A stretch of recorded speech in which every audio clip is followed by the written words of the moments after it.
This camera has everything you'll ever need to make incredible YouTube videos. If you're looking for a camera to make content with, there are tons of options. But whether you're making vlogs, cinematic content, or talking head videos like this, in this video I'll be showing you guys the one camera I think is the best option for new YouTubers. Let's check it out. Over the past 8 years, I've used 7 different Sony cameras, ranging in price from $300 to $2,000. And through that experience, I've found that there's one camera that fits the bill for new YouTubers better than any other camera I've used. The original A7C. I put together a list of the unique combination of features that I think makes this camera the sweet spot in Sony's lineup, and I saved the best for last. So first things first, we have to talk about image quality. The A7C has a full-frame 24 megapixel sensor that shoots super sharp 4K footage downsampled from 6K. It uses Sony's updated color science, and it shoots in 8-bit color. Wait, hold on. Isn't 10-bit better than 8-bit? Yep.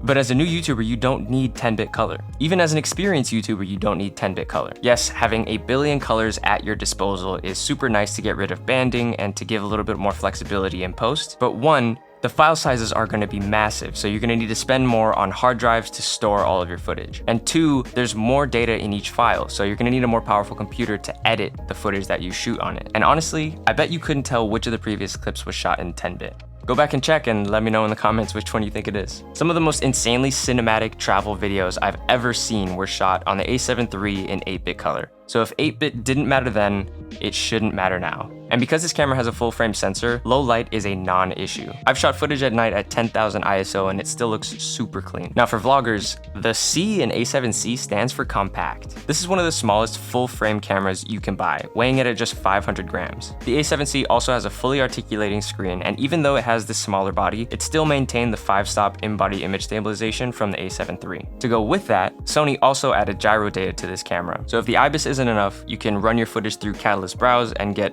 borderline gimbal-like footage with just a little bit of post-processing. Sony's are famous for their incredible autofocus, and this camera gets Sony's first iteration of their AI-trained subject recognition system, and it's like automatic. Face and eye autofocus in 4K is just ridiculous. I can only imagine what the new AI autofocus is like. It also has subject tracking that's super easy to use. Just tap what you want to track, and as long as it's in the frame, it'll stay in focus. If you're planning on recording video podcasts or trying to stream, the A7C is also the perfect choice. It has no recording limit in 4K, and even though it has a smaller body, since it's using slightly older technology, it never overheats, which can't be said for most of the newer Sony cameras. I've taken it to the beach, I've taken it to Disneyland, I've taken it to the park and left it out in the sun for hours, and I've never had it overheat on me once. I've also streamed for hours on end without any issue. The third thing is the future-proofing that this camera provides. This thing should last you from when you're first starting out to the day you hit 1 million subs. With that said, if you can't afford full-frame lenses yet, that's okay, because the sensor, like I said, is 6K, and you can use it in crop mode and still get full 4K output.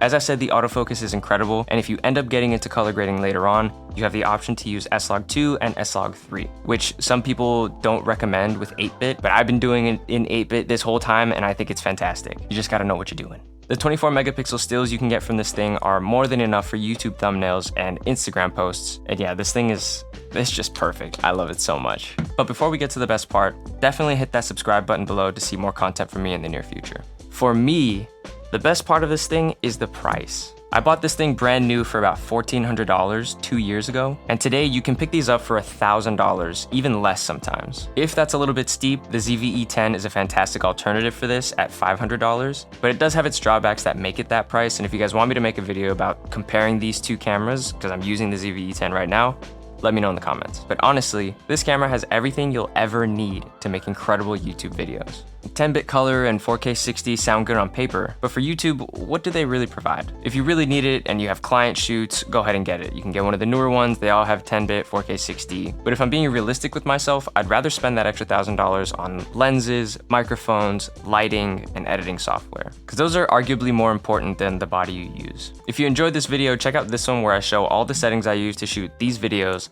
on the A7C, or this one where I speak with an industry professional about the other half of video creation, audio. Thanks for watching. I'll see you guys in the next one. Peace.